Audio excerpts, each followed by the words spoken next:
In this video, we'll be talking about the normal distribution.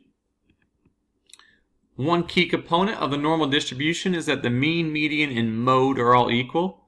So remember, mode is the data value that occurs the most. So whatever the average is, whatever the mean is, that's also the data value that occurs most often. That's why the curve's the tallest right here in the middle at the mean, because it occurs the most often. And as you get less than the mean further and further away, there's less and less data values that occur. That's why the curve is getting smaller and sloping down. Also, as you get bigger than the mean, the further and further away from the mean you get, there's less and less data values, so the curve slopes down as well. It's perfectly symmetric, so there's the same amount of data values that are smaller than the mean as there are larger than the mean. One example I like to bring up when I'm introducing the normal distribution is the heights of men in America. It's really close to having a perfect normal distribution, and it's something we can all quickly visualize. So think of the men you know. Most of them will be somewhere around the mean height, which is around 5'10". And you'll know some people taller than 5'10", but think of the men that are taller and taller than 5'10", and as you keep thinking taller and taller, there's less and less people you know. Same, start thinking of men that are shorter than 5'10", and as you keep thinking shorter and shorter, there's less and less men that you know. Here's a good image to keep in mind whenever you're dealing with the normal distribution.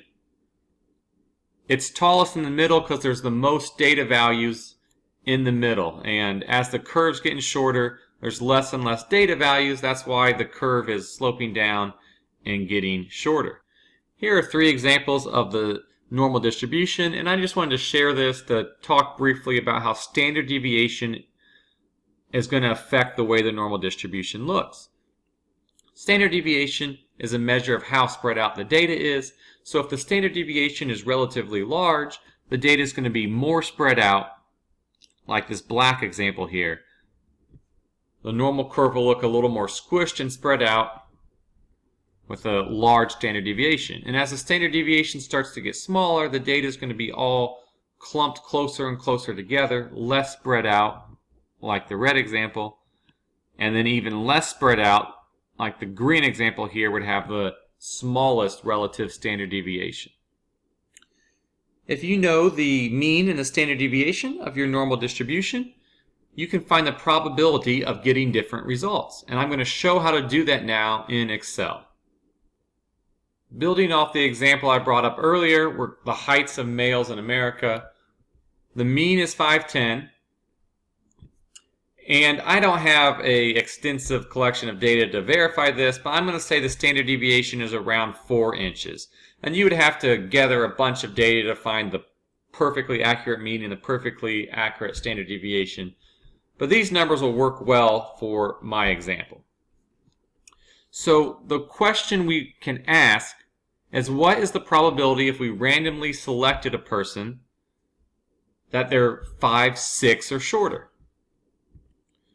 So I put a little mark here for 5'6", and essentially what I'm asking is, what are the chances if I randomly pick someone that they're either at that mark of 5'6" or anywhere shorter?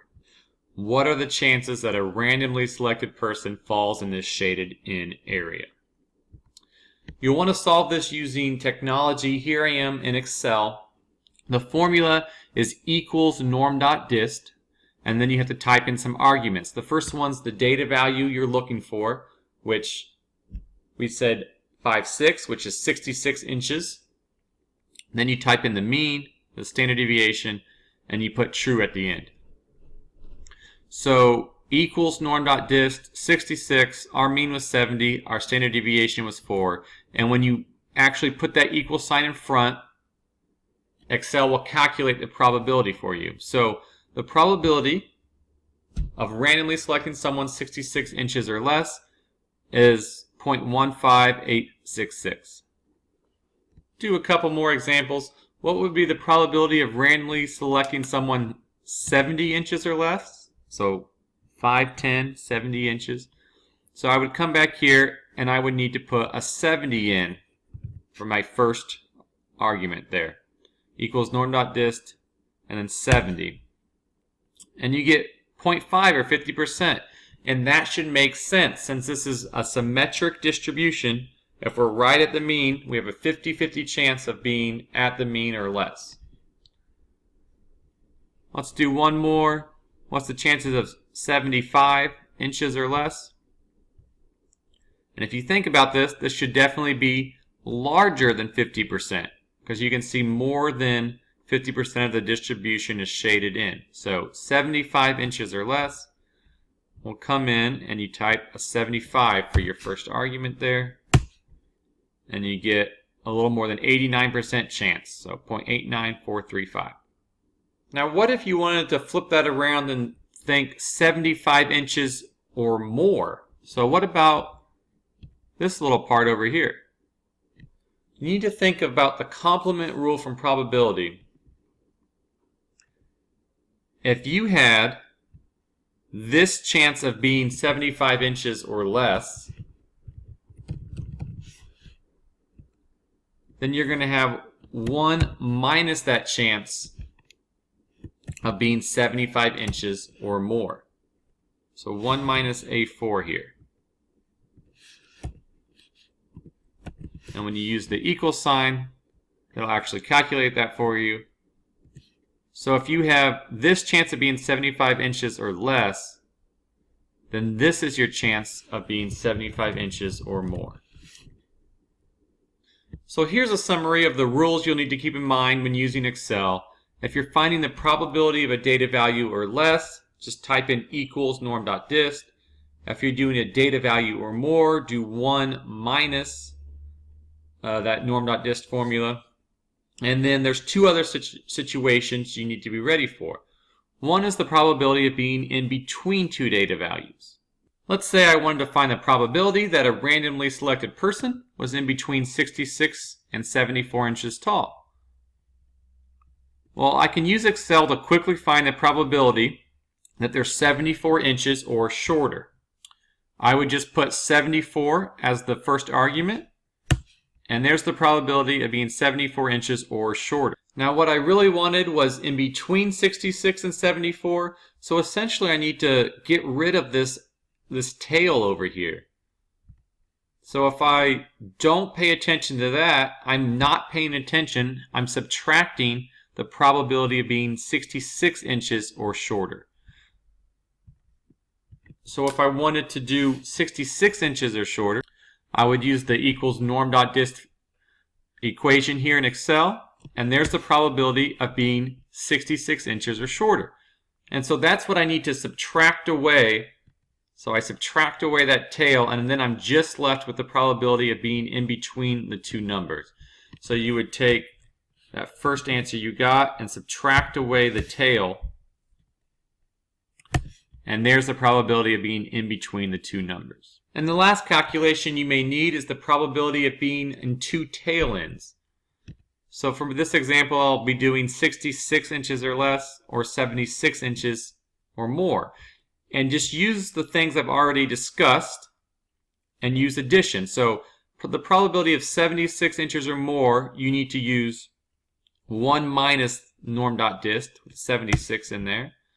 And then for 66 inches or less, you just do norm.dist with 66 inches in there.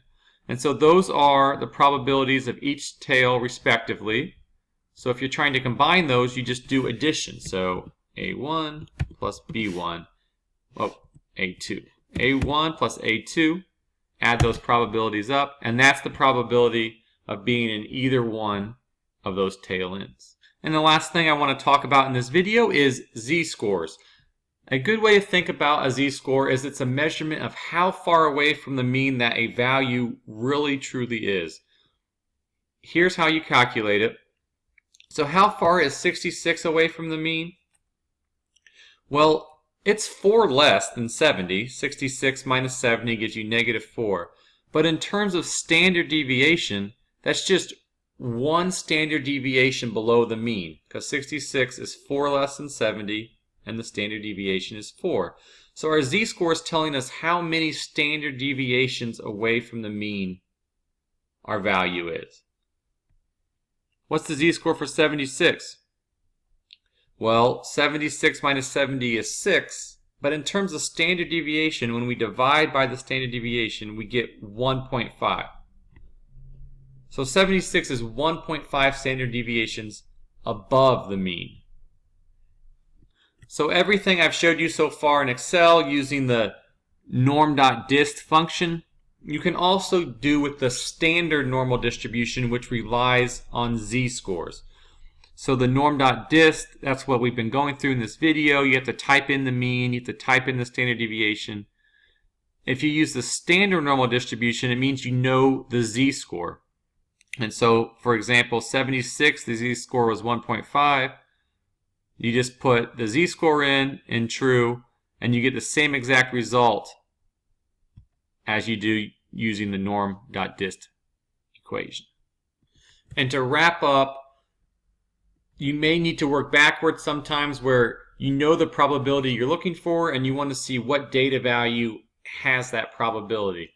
So, for example, what we just did, if we knew we wanted to find the data value that gave us a probability of 0.93319, we would do norm.inverse, so norm.inv, and then you put that probability you're looking for in there, the mean, the standard deviation.